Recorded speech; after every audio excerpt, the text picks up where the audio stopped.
Assalamualaikum warahmatullahi wabarakatuh. Saat ini kita akan membahas mengenai sistem imun. Sistem imun memiliki beberapa fungsi bagi tubuh, di antaranya 1. Sebagai penangkal benda asing yang masuk ke dalam tubuh. 2. Menjaga keseimbangan fungsi tubuh. 3. Sebagai pendeteksi adanya sel-sel abnormal, termutasi, atau ganas, serta dapat menghancurkan sel-sel abnormal tersebut. Tubuh kita memiliki dua pertahanan tubuh, yaitu pertahanan tubuh alami dan pertahanan tubuh oleh sel darah putih. A. Pertahanan tubuh alami. Terdapat 4 mekanisme pertahanan tubuh alami terhadap patogen yang akan masuk ke tubuh, yaitu pertahanan fisik, mekanik, kimia, dan biologi. 1. Pertahanan fisik.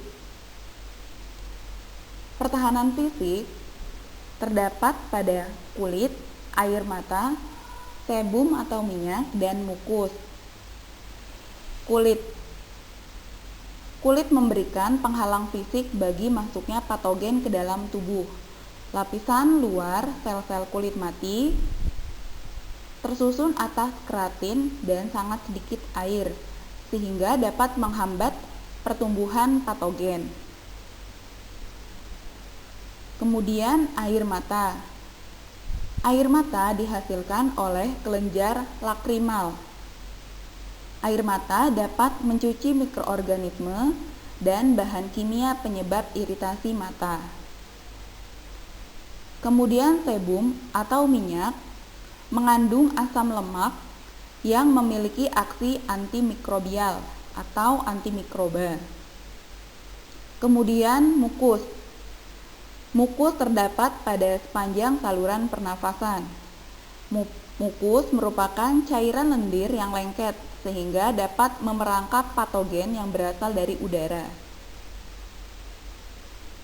2. Pertahanan mekanik. Contoh dari pertahanan mekanik adalah rambut hidung.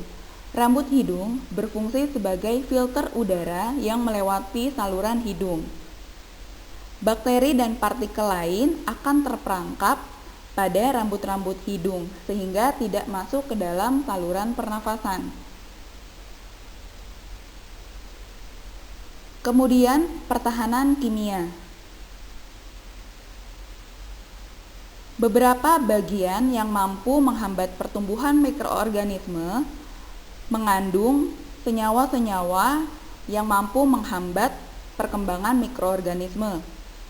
Contohnya adanya enzim lisozim. Enzim lisozim dapat menghidrolisis dinding sel bakteri. Selain itu, enzim lisozim juga dapat menghambat pertumbuhan bakteri. Selain lisozim, di dalam lambung terdapat asam klorida yang berperan dalam membunuh sebagian besar mikroorganisme yang masuk ke dalam lambung. Selanjutnya, pertahanan biologis. Terdapat populasi bakteri baik di beberapa bagian tubuh yang dapat menghambat masuknya bakteri patogen.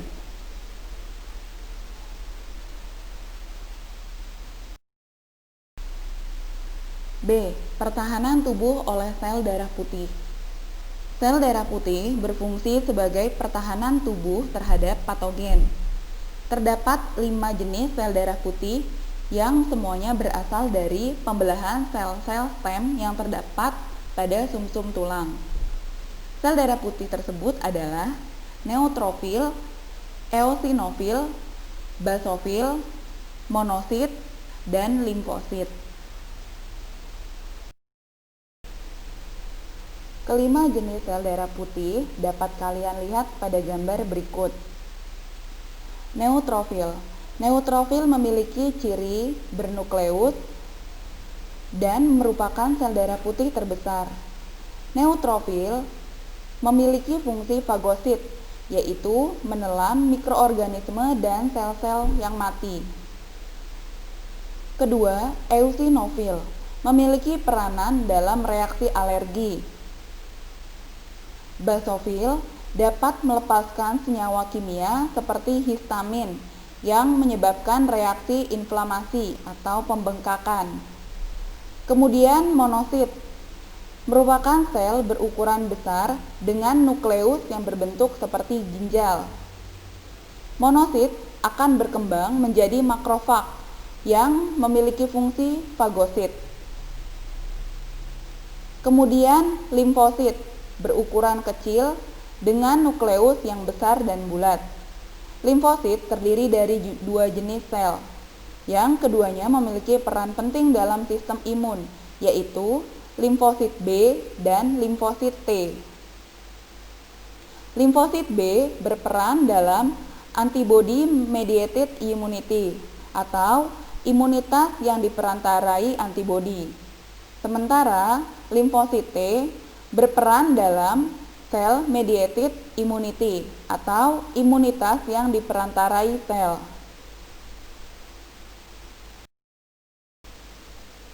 Respon imun. Respon imun dibedakan menjadi dua, yaitu respon imun non-spesifik dan respon imun spesifik. 1. Respon imun non-spesifik.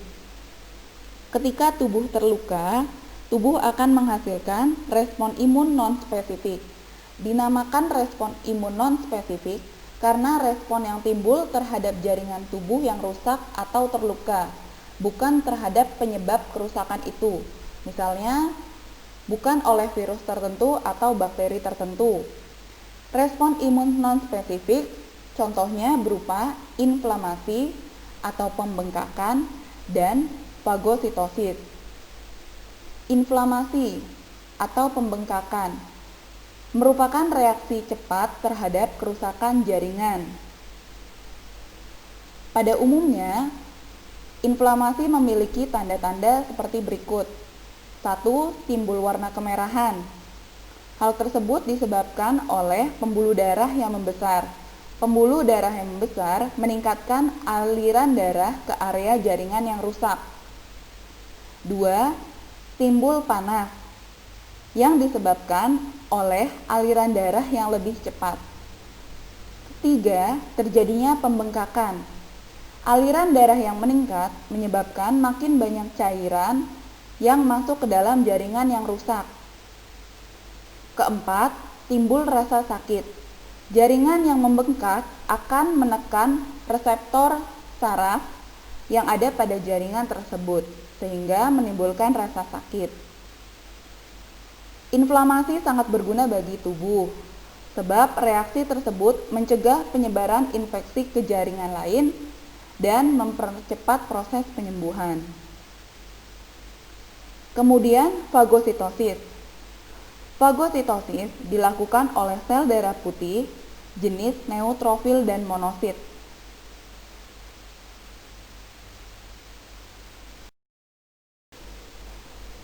Dua, respon imun spesifik. Respon imun spesifik dibagi menjadi dua, yaitu antibody mediated immunity atau imunitas yang diperantarai antibodi dan cell mediated immunity atau imunitas yang diperantarai sel. Respon imun spesifik ini berkaitan dengan fungsi dari limfosit B dan T. A.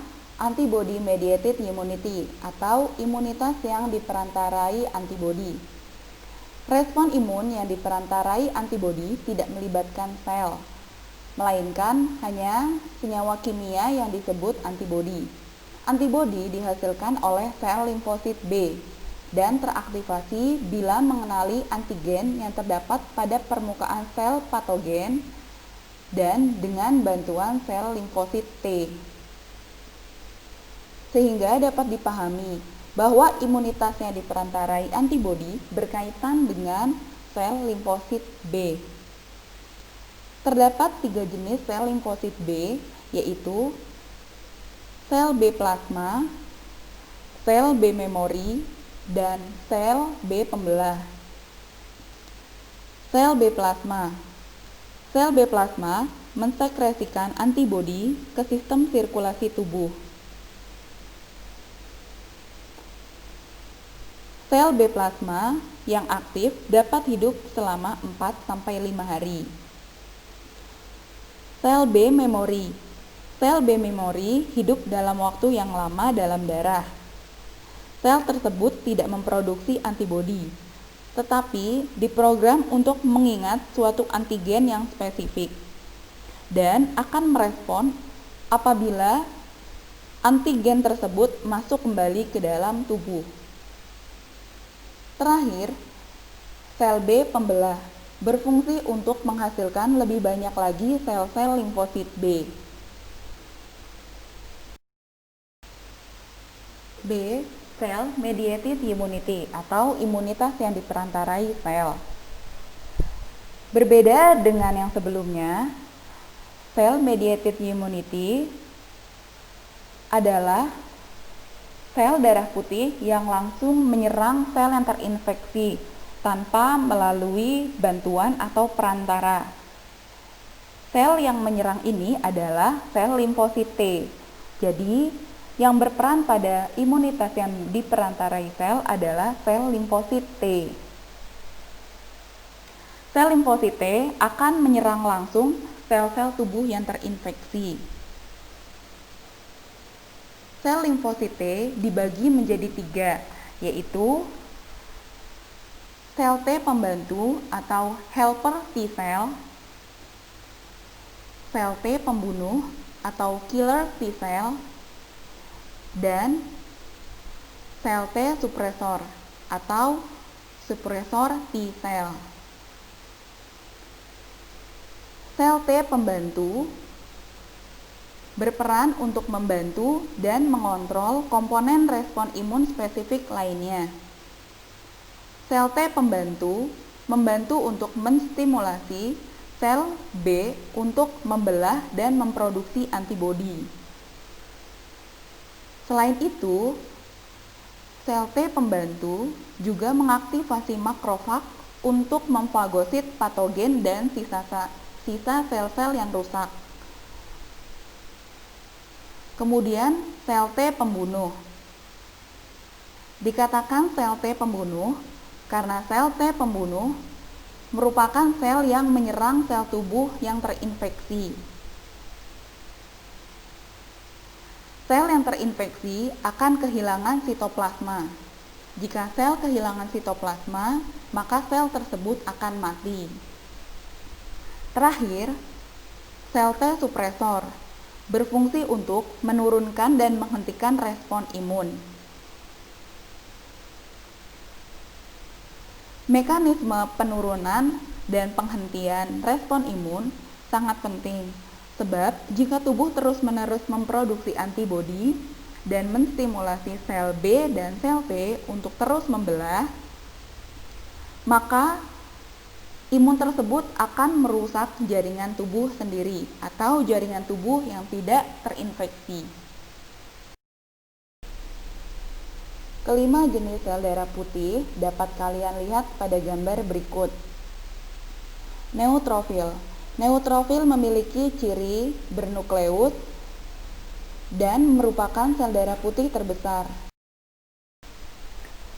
Kekebalan tubuh terhadap penyakit atau patogen dapat dibagi menjadi kekebalan tubuh aktif dan pasif. Kekebalan tubuh aktif dibagi menjadi 2, yaitu kekebalan tubuh aktif alami dan buatan. Kekebalan tubuh aktif alami, contohnya kekebalan tubuh yang dihasilkan karena limfosit teraktivasi oleh antigen.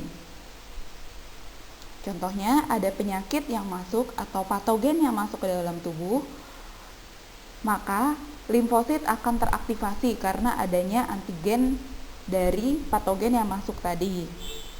Kemudian, kekebalan tubuh aktif buatan diperoleh dari vaksinasi atau imunisasi dengan cara injeksi atau penyuntikan. Kemudian, kekebalan tubuh pasif timbul ketika seseorang menjadi kebal untuk sementara terhadap suatu antigen karena menerima antibodi dari orang lain. Kekebalan tubuh pasif dibagi juga menjadi dua, yaitu alami dan buatan. Kekebalan tubuh pasif alami contohnya diberikan dari ibu kepada janin yang dikandungnya melalui plasenta dan ASI. Karena pada janin belum terbentuk sistem kekebalan tubuh sendiri. Kemudian, kekebalan tubuh pasif buatan diperoleh dari penyuntikan antibodi orang lain ke orang yang membutuhkan antibodi tersebut.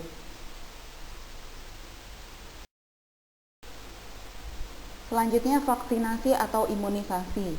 Vaksinasi adalah pemberian vaksin yang dimasukkan ke dalam tubuh. Vaksin adalah suatu antigen yang disuntikan atau diberikan secara oral dan menyebabkan perkembangan kekebalan tubuh atau imunitas aktif dan merangsang limfosit B untuk mengingat patogen yang masuk. Vaksin dapat diperoleh dari mikroorganisme yang dilemahkan, mikroorganisme mematikan yang dimatikan, strain mikroorganisme atau DNA dari mikroorganisme hidup yang tidak mematikan, dan antigen hasil rekayasa genetik. Sehingga dapat dipahami bahwa vaksinasi ini adalah mikroorganisme yang sengaja dimasukkan ke dalam tubuh untuk merangsang sel-sel darah putih untuk dapat bereaksi terhadap antigen yang dimasukkan. Sehingga ketika antigen atau patogen nantinya akan masuk ke dalam tubuh, sel darah putih sudah membentuk antibodi atau sudah mengingat patogen atau antigen yang pernah masuk ke dalam tubuh. Walaupun telah ada sistem imun, namun tidak semua patogen atau penyakit dapat disembuhkan oleh sistem imun. Maka ilmuwan mengembangkan antibiotik. Pengobatan penyakit dengan antibiotik umumnya dilakukan dengan mengambil senyawa kimia yang dihasilkan dari suatu mikroorganisme yang berfungsi untuk menghambat atau membunuh mikroorganisme lain. Sebagai contoh, antibiotik adalah penisilin yang merupakan antibiotik yang berasal dari jamur. Selain itu ada pula tetrasiklin dan eritromisin. Namun, saat ini banyak bakteri yang sebelumnya rentan terhadap antibiotik menjadi kebal atau resisten karena terjadinya mutasi acak. Maksudnya, awalnya bakteri yang diberikan antibiotik itu dapat mati, tapi sekarang tidak, karena bakteri tersebut telah kebal dengan antibiotik. Oleh karena itu, penggunaan antibiotik tidak boleh terlalu sering dan harus sesuai dengan aturan yang berlaku.